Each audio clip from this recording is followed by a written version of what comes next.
नमस्कार दोस्तों, स्वागत है आपके अपने YouTube चैनल संस्कृत अड्डा पर।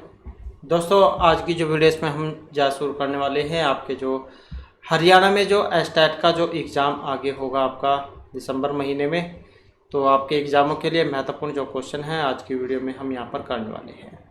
और प्रथम यहाँ पर आपकी क्लास आज से हम शुरू कर रहे हैं लेवल 3 में, जिसमें जो प्रथम भाग जो है इसमें आप देख सकते हैं आपके एग्ज़ाम में क्या क्या पूछा जाएगा, जिसमें सेमोसी या प्रथम भाग, इसके अलावा जो 4 भाग जो होते हैं ये आ जाएंगे। और इसके अलावा जो आपके ये संज्ञा प्रकरण जो आ जाएगा इसमें, और जो संधि के जो सूत्र हैं ये आ जाएंगे, समास। और इसके अलावा फिर जो द्वितीय भाग है ये आप देख सकते हैं, जिसमें शब्दरूप धातुरूप जो ये आ जाएंगे। इसके अलावा फिर जो यहाँ पर कारक प्रकरण और ये प्रत्यय हैं।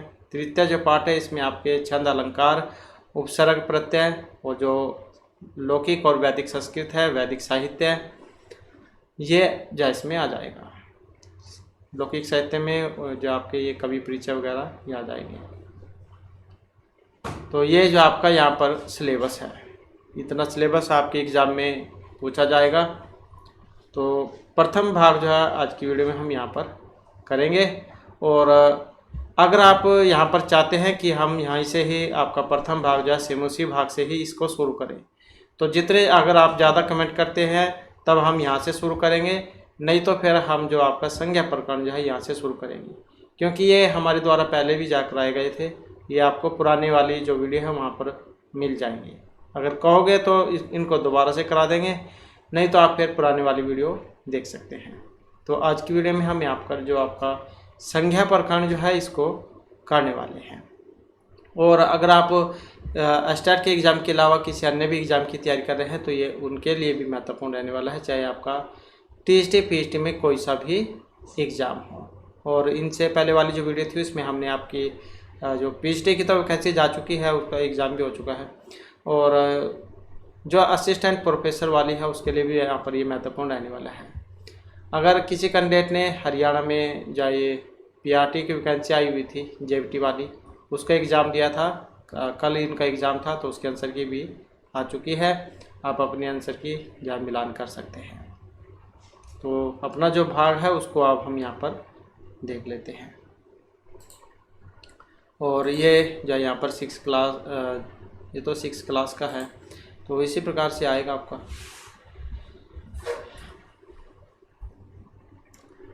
तो संस्कृत जो व्याकरण है उतनी ही प्राचीन है जितनी कि वैदिक संहिता।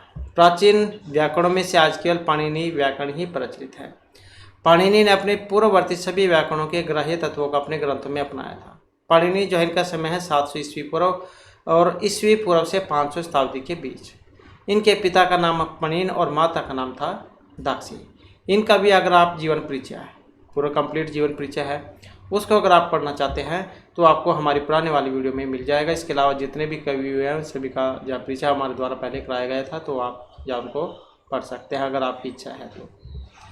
पाणिनि ने अति संक्षिप्त शैली में संपूर्ण संस्कृत भाषा को नियमित और सुदृढ़ करने के लिए एक व्याकरण ग्रंथ लिखा है। इस व्याकरण ग्रंथ का जो नाम है ये अष्ट अध्यायी है। अष्ट, इसको जब हम संधि करते हैं अलग अलग दीर्घ संधि में, अष्ट अध्यायी 8 अध्याय। और अगर हम समास की तरफ ले जाएं तो जैसे उसमें आता है द्विगु समास में, तो द्विगु समास भी है। प्रत्येक अध्याय में 4 चरण हैं। इसमें ये भी क्वेश्चन आता है एग्जाम में कि कितने चरण हैं, कितने अध्याय हैं। तो 8 अध्याय हैं, प्रत्येक अध्याय में 4 चरण हैं। कुल जो चरणों की संख्या 32 मानी गई है। 4000 इसमें सूत्र हैं। पाणिनि के अलावा कात्यायन, पतंजलि ने भी संस्कृत को समृद्ध किया है। पाणिनि के सूत्रकार कात्यायन को वार्तिकार तथा पतंजलि को महाभाष्य कहा जाता है। ये पाणिनि के जो सूत्र थे, तो कुछ सूत्र जो कुछ ये कहना चाहते थे तो वो उसको कंप्लीट नहीं कर रहे थे, तब उसको कात्यायन ने अपने वार्तिक के द्वारा पूरा किया था। आपने देखा भी होगा जब अगर आपने शास्त्री की है लघु सिद्धांत कौमुदी वगैरह में कुछ इस प्रकार का अपने सूत्र, जहाँ पर से सूत्र के आगे तो संख्या है, अगर वहाँ पर कुछ ऐसा भी आपने देखा हुआ लिखा तो इसका मतलब वो वार्तिक है। तो कुछ जो सूत्र जो थे वो जो भी कुछ कहना था मतलब नियम जो थे उसको पूरा नहीं कर रहे थे, तो कात्यायन ने फिर वे वार्तिक के द्वारा उनको पूरा किया था। ये सारे हैं इसके पाणिनि के अष्टाध्यायी के ऊपर ही लिखे हुए, पतंजलि का महाभाष्य ये है सारे उसी के ऊपर लिखे हुए। किसी भी भाषा के सम्यक ज्ञान के लिए व्याकरण की आवश्यकता है और संस्कृत भाषा में भारतीय संस्कृति, परंपरा, चिंतन तथा विचार समाहित है। इस भाषा के अध्ययन के लिए भी व्याकरण की पूर्ण जानकारी होना बहुत जरूरी है। व्याकरण के द्वारा पद रचना, वाक्य, पदों और विराम चिन्हों आदि के समुचित प्रयोग का ज्ञान होता है। पदों की रचना के लिए वर्ण का ज्ञान होना बहुत जरूरी है। भाषा की जो सबसे छोटी इकाई है वर्ण, इन्हीं वर्णों का समूह वर्णमाला कहता है। 13 स्वर और 33 व्यंजन हैं, जो इसे 2 भागों में बांटा गया है। 2 प्रकार के होते हैं, स्वर और व्यंजन। तो ये वाले आपके स्वर हो जाएंगे। और लृ जो है इसका कोई दीर्घ नहीं होता है। इसके बाद व्यंजन है, का से लेकर माँ तक होते हैं, जिनकी संख्या 25 या मानी गई है। और अंतस्थ 4 होते हैं और उसम भी 4 होते हैं। स्वर और व्यंजनों के अलावा अयोग वह वर्णों का प्रयोग भी होता है, जिसमें अनुस्वार, विसर्ग, झमूले और पदमानीय आ जाते हैं। आपने कुछ इस प्रकार का या देखा होगा, ये कहा जाता है झमूलिया, और प ये आपके उपपद्यमानीय जाय में आ जाते हैं। इन वर्णों का जो उच्चारण है वो मुख के अलग अलग भागों से होता है, जैसे कि यहाँ पर इसमें बतलाया है। वाक्य, पद, वर्ण, ये 2 हैं। स्वर व्यंजन जैसे कंठ वाले हैं, अकुह विसर्जनम कंठ, अक्वर्ग, ह विसर्ग, इनका उच्चारण कंठ से होता है, हमारे गले से। तालु, इच ऐसा नाम तालु, ईच वर्ग, य और स, इनका उच्चारण हमारे तालु से होता है। ऋतु सा नाम मूर्धा, जिसमें री वाले और जो री ट्वरक, र और सा, इनका जो उच्चारण है हमारी मूर्धा से होता है। ललित तुलसा नाम दंता, ललित वर्ग, ल सा, इनका जो उच्चारण हमारे दांत से होता है। उपपद्यमान नाम ओष्ठ होता है, उ दीर्घ उ, और ये पूरक जो है इनका उच्चारण हमारे होठों से होता है। एदयतव कंठ तालु होता है, ए आई, इनका उच्चारण हमारे दंत और ओष्ठ जैसे होता है।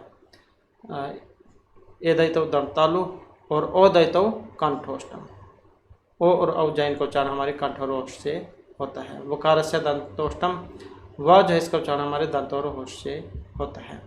ना और नासिका, मुख नासिका, वचन नासिका है, तो ये इनका जो उच्चारण है ये हमारे नाक से होता है। यमगणम इनको कहा जाता है। 5 ये होते हैं, जो हमारे क्वरक, चौरक, ट्वरक, ये जो होते हैं क्वरक, चौरक, ट्वरक, त्वरक, पुवरक, इनका जो लास्ट का जो अक्षर है 5वें वाला सबसे लास्ट का, वही हैं और 5 ये होते हैं।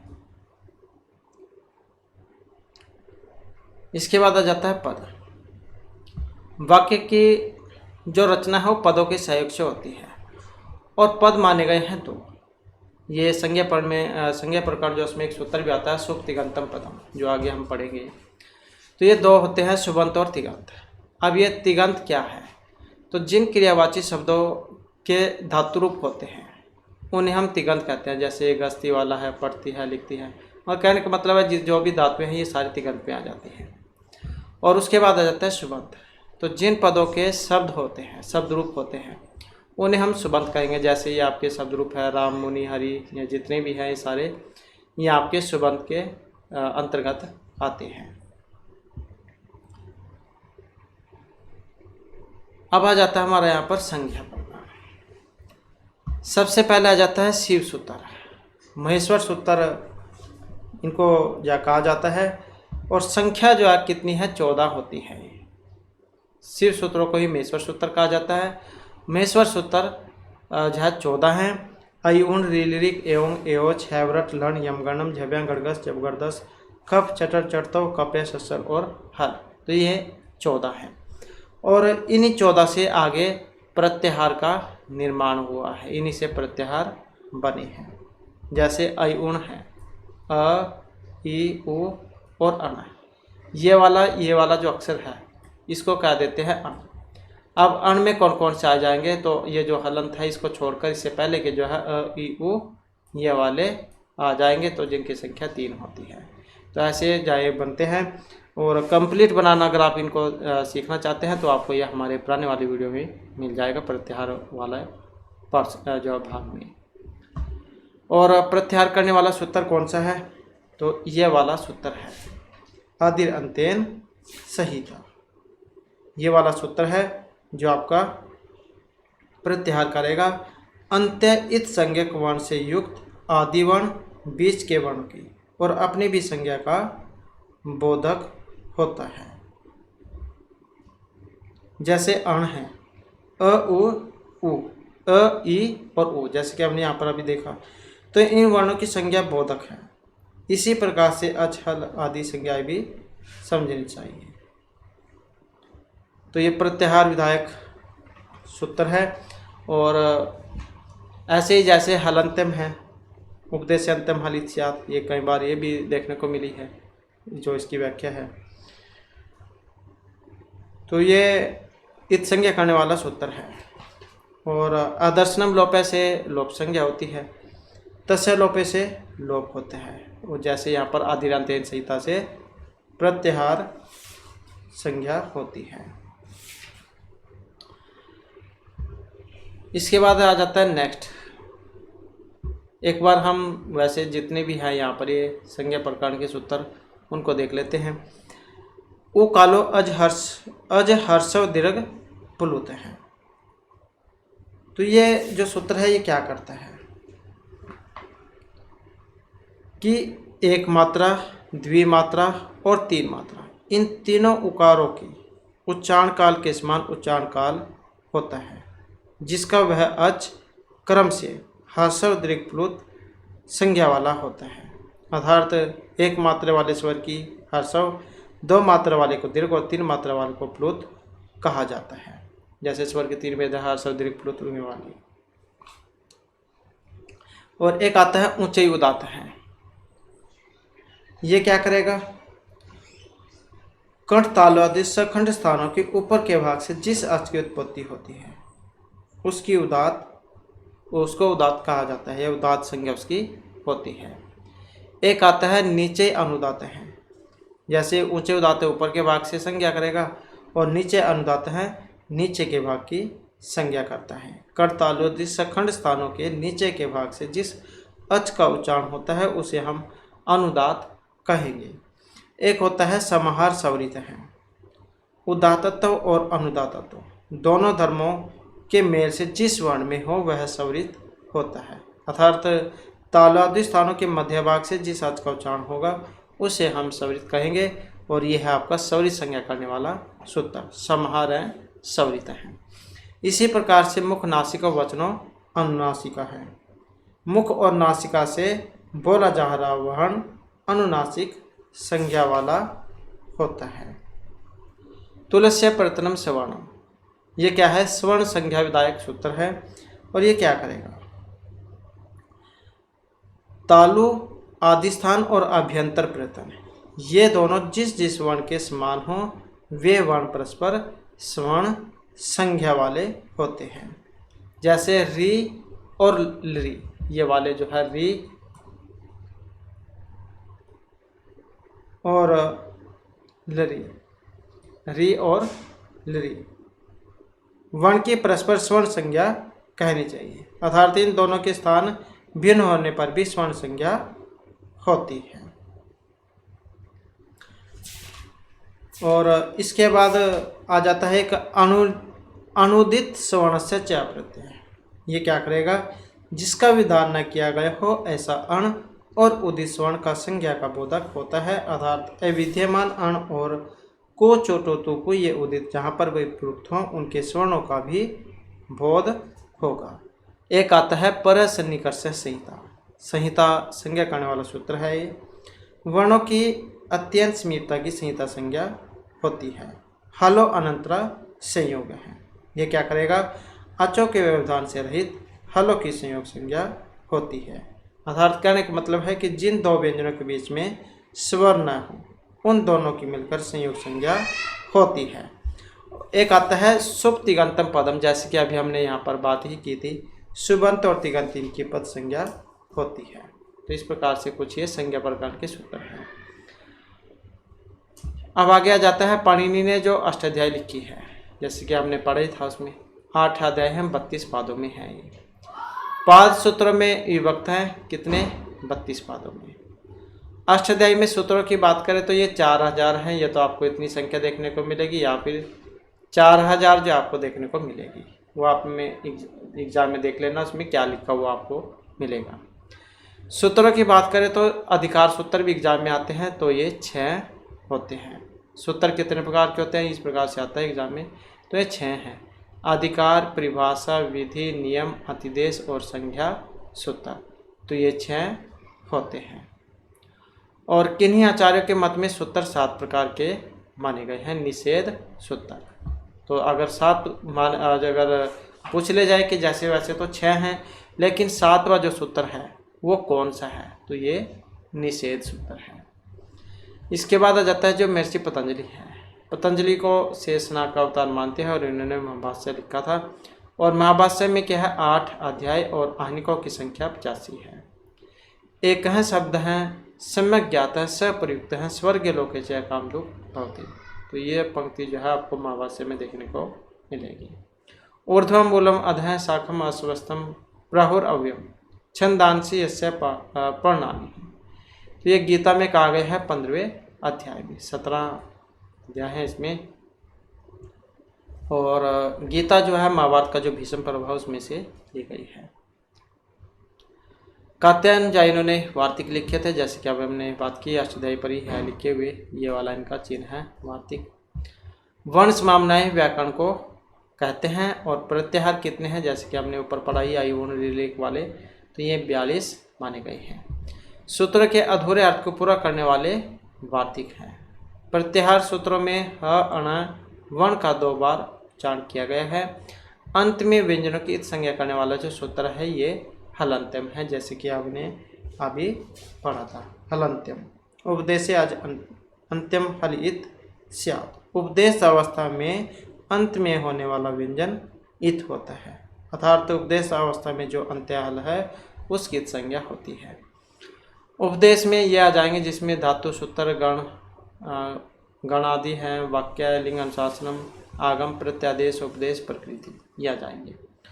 उपदेश में स्वरोकित संज्ञा करने वाला जो सूत्र है ये वाला है, उपदेशे अज अनुनासिक इत, ये वाला आ जाएगा। विद्यमान की अदर्शन संज्ञा करने वाला जो सूत्र है, तो इसमें अदर्शनम लोपे है। पर सक्त से अदर्शनम लोप संज्ञम स्यात्, प्राप्त का न सुना जाने वाला लोप संज्ञा वाला हो, अर्थात शास्त्र के द्वारा जिसका श्रवण प्राप्त है उसके श्रवण न होने को लोप कहते हैं। प्रसक्त का मतलब जो यहाँ पर विद्यमान से लिया गया है। इत संज्ञा का फल क्या है? इत संज्ञा का मतलब है लोप हो जाना, हलंत्यम है जैसे इत संज्ञा करने वाला। इत संज्ञा होने पर उसका लोप करने वाला सूत्र कौन सा है? तो ये तस्य लोप है, तस्य इत है, लोप है स्यात्। उस इत संज्ञा का लोप हो, अर्थात हलंत्यम, उपदेशे अज अनुनासिक इत इत्यादि सूत्रों से जिसकी इत संज्ञा होगी उसका ये लोप करेगा। हर्षव दीर्घ प्लुत संज्ञा करने वाला जो सूत्र है हर्षव अज हर्षव दीर्घ प्लुत है, ये वाला है। तालवादी के ऊर्ध्व भाग से निष्पन्न या उत्पन्न अच या स्वरों की उदात्त संज्ञा करने वाला सूत्र ऊंचे उदात्त है, जैसे कि हमने पढ़ा था, ऊपर के भाग से जो करता है। इसके बाद है तालवादी के अधो भाग से उत्पन्न होने वाले अच या स्वरों के अनुदात्त संज्ञा करने वाला सूत्र है नीचे अनुदात्त है। तो ये क्या है? नीचे का जो भाग है इसकी अनुदात्त संज्ञा करता है, ऊपर के भाग की उदात्त संज्ञा और नीचे वाले की अनुदात्त संज्ञा होती है। इसके बाद आ जाता है सर्वदर्शन संग्रह के रचयिता कौन थे? तो ये है माधव आचार्य हैं। स्वर कितने हैं? तो ये 3 हैं। आज कितने हैं? 9। जिस वर्ण में उदात्त और अनुदात्त दोनों वर्ण धन मिले हों वहाँ पर स्वरित करने वाला जो सूत्र है समाहार, समाहार है, स्वरित है। जिस वर्ण में उदात्त और अनुदात्त दोनों वर्ण धर्म मिले हों तो वहाँ पर स्वरित संज्ञा होगी इस सूत्र के द्वारा। नेक्स्ट आ जाता है अनुनासिक संज्ञा करने वाला सूत्र। मुख नासिका वचनों अनुनासिका है, तो ये वाला सूत्र है जो आपके अनुनासिक संज्ञा करेगा। मुख और नासिका से उच्चार्यमान शब्दों की अनुनासिक संज्ञा होती है। अनुनासिक वर्ण कितने हैं, यम गणना अनुनासिक का जैसे कि हमने पढ़ा ही था, तो ये 5 होते हैं, जो क च ट त प जो है इनका जो लास्ट का वर्ण है। अब ये भी जब बहुत ज़्यादा एग्जाम में आपका पूछा जाता है, ये वाला भाग जो अ इ उ इनके कितने भेद हैं, तो अ इ उ के 18 भेद होते हैं। लरी के कितने भेद हैं, तो इनके 12 होते हैं। री के कितने भेद हैं, तो इनके 30 भेद होते हैं, 18 और 12 को मिलाकर। ए आई ओ औ इनके भी 12 भेद होते हैं।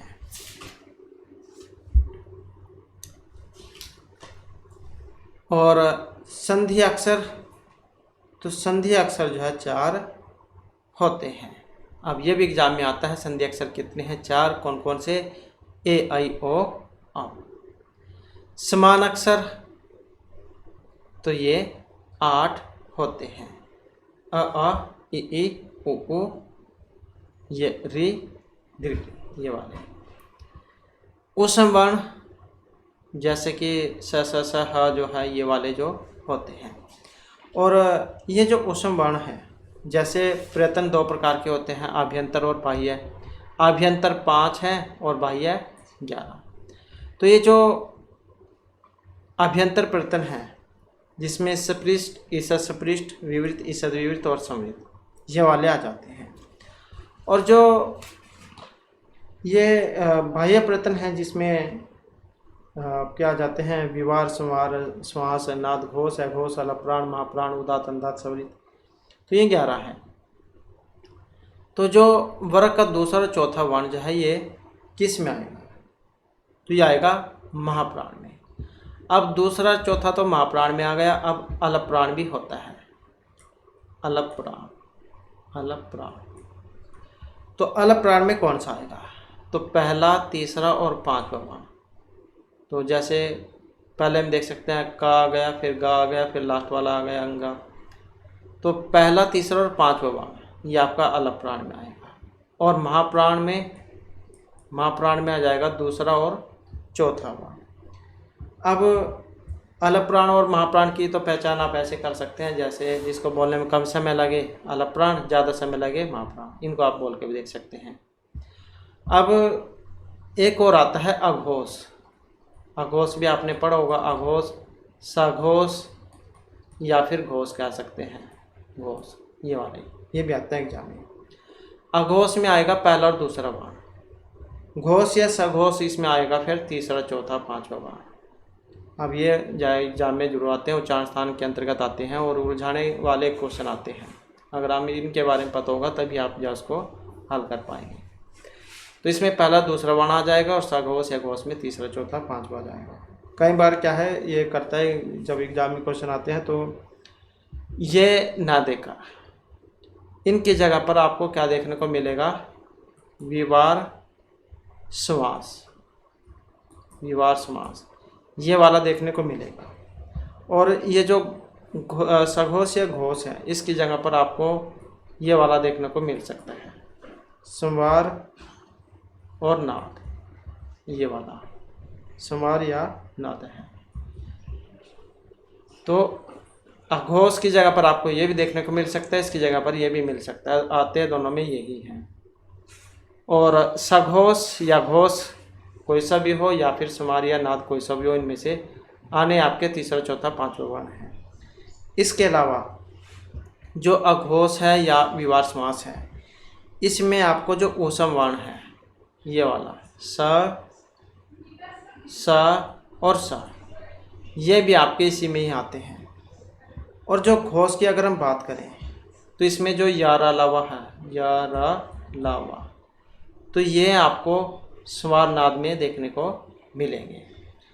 और एक एग्ज़ाम में, स्टेट का एग्ज़ाम था, तो उसमें जो है इनके टोटल संख्या पूछी गई थी। तो टोटल संख्या आप देख सकते हैं 3, 6, 9, 11, 2, 13। तो इनकी जो संख्या है ये 13 है। अघोष की जो संख्या ये 13 है। और घोष की अगर हम बात करें तो 4, 8, 12, 4, 16 और 3, 19। तो ये 19 है। तो 13 इसमें है और 19 इसमें है। 4, 8, 12, 16, 3, 19, ये 19 है। अब अलप्राण और महाप्राण, इनको अगर हम देखें तो अलप्राण जो है, इसमें जैसे कि हमने पढ़ा था पहला, तीसरा, पांचवा वर्ण आता है। तो इसमें आपके या, रा, ला, वा भी आते हैं। या, रा, ला और वा ये भी आते हैं। तो इसमें देखें तो इनकी भी संख्या कितनी है? 4, 8, 12, 16, 19। तो ये भी 19 होते हैं। महाप्राण की अगर हम बात करें तो इसमें आपके जो उसम वर्ण हैं स, स और ह, ये भी आपके इसमें ही आएंगे महाप्राण में। और इनकी संख्या कितनी है? तो 3, 6, 9, 12 और 2, 14, ये 14 है। तो ये भी जो संख्या आपकी एग्जाम में पूछी गई थी, अलप्राण में कितने हैं टोटल और महाप्राण में कितने हैं, आघोष में कितने हैं, सघोष में कितने हैं। तो ये जाए कि एग्जाम में आए हुए थे। और उदात्त अनुदात्त सवरित में तो जो आपके स्वर हैं यही आ जाएंगे। तो ये इतना जो आपने याद रखना है, क्योंकि एक क्वेश्चन जो इनमें से जुड़ आएगा। अब आ जाता है यहाँ पर जो रक्तवर्ण है, इन कई बार क्या रक्तवर्ण भी आ जाता है एग्जाम में, या अनुनासिक वर्ण आ जाता है। उलझाने के लिए कई बार रक्तवर्ण दे दिया जाता है, होता वही बात है। अनुनासिक वर्ण जो 5 है इनका नाम अनुनासिक वर्ण। अंतस्थ वर्ण जो है इनको अर्ध स्वर भी कह देते हैं, या वा जो ये अर्ध स्वर में आ जाएंगे आपके। अंतस्थ में सारे अर्ध में ये 2 आते हैं। उसम की बात करें तो इसमें सारे आ जाएंगे, स, स, ह। पश्च स्वर में ओ आ जाएगा, केंद्रीय या फिर मध्य स्वर में आ जाएगा। अर्ध विवृत में ए और औ आ जाएगा। अर्ध संवृत में ए ओ आ जाएगा। लुंठित में र, तरण जात उत्क्षिप्त वर्ण जाए जिसमें ड और ढ ये वाला जाएंगे। तालु और अभ्यंतर प्रयत्न जिन वर्णों के समान होते हैं उनकी स्वर्ण संख्या होगी। और ये वाला सूत्र है तुलस्य प्रयत्नम स्वर्ण। मध्य सिद्धांत कौमुदी के जो रचयिता कौन है? वरदराज दीक्षित।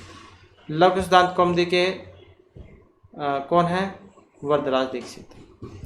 सिद्धांत कौमुदी के कौन है? भट्टोजी दीक्षित। ये भी क्वेश्चन एग्जाम में आता है। मध्य सिद्धांत कौमुदी, लघु सिद्धांत कौमुदी के वरदराज दीक्षित हो गए, सिद्धांत कौमुदी के हो गए भट्टोजी दीक्षित।